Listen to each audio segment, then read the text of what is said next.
Emotional intelligence کیا ہے؟ آپ کا اپنے اوپر جو جذباتی کنٹرول ہے اس کو ایموشنل انٹیلیجنس کہتے ہیں، یا اگر آپ سمجھتے ہیں کہ آپ کی عقل قائم رہتی ہے ہر جذبے کے اندر بھی، اگر آپ زیادہ خوش ہیں تو بھی عقل قائم رہتی ہے، اگر آپ غصے میں ہیں تو بھی عقل قائم رہتی ہے۔ کچھ چیزیں ہیں جو جذباتی کیفیات میں بھی ہمیں بھولتی نہیں ہے، وہ ہم نے پکائی ہوتی ہیں چیزیں۔ جیسے خواتین کو ہنڈیا پکانا نہیں بھولتا، چاہے وہ کتنا غصے میں ہوں۔ گھر کی صفائی کرنا ان کو نہیں بھولتا، وہ کرنی آتی ہے ان کو۔ مردوں کو گاڑی ڈرائیو کر کے گھر پہنچنا آتا ہے، چاہے کتنا غصے میں ہوں۔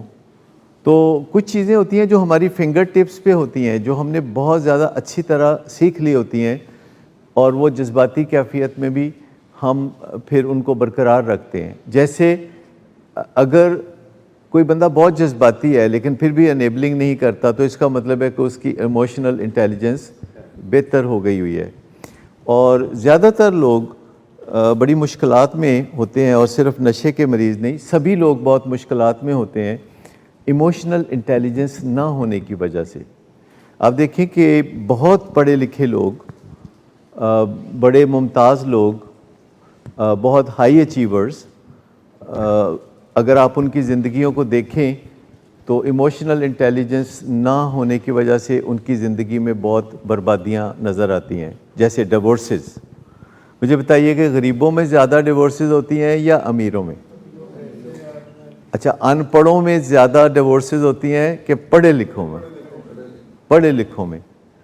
تو اس کا مطلب یہ نہیں کہ پڑھائی کی وجہ سے ڈیورس ہوتی ہے یا دولت کی وجہ سے ڈیورس ہوتی ہے۔ اس کی وجہ یہ ہے کہ یہ جو ہائی اچیورز ہوتے ہیں ان کے اندر ایموشنل انٹیلیجنس نہیں ہوتی، اور وہ ایک دوسرے کے ساتھ منہ ماری بہت کرتے ہیں، اور وہ ایک دوسرے کا لحاظ نہیں کرتے، اور وہ صبر نہیں کرتے، اور وہ بات پھر پہ نہیں ڈالتے، کہتے آج ہی مکو میرے نال۔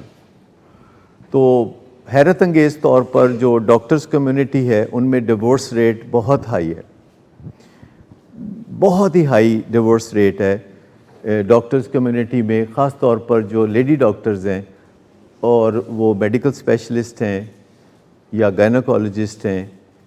تو 10 سال کی میرج میں ان کے جو ڈیورس ریٹ ہیں اب 50% سے زیادہ ہو رہے ہیں۔ اور اس کے مقابلے میں ایک عام عورت جو پڑھی لکھی نہیں ہے، یا مرد جو پڑھا لکھا نہیں ہے، اگرچہ اس کی شادی شدہ زندگی ضروری نہیں کہ بہترین ہو، لیکن ڈیورس تک نوبت نہیں پہنچتی۔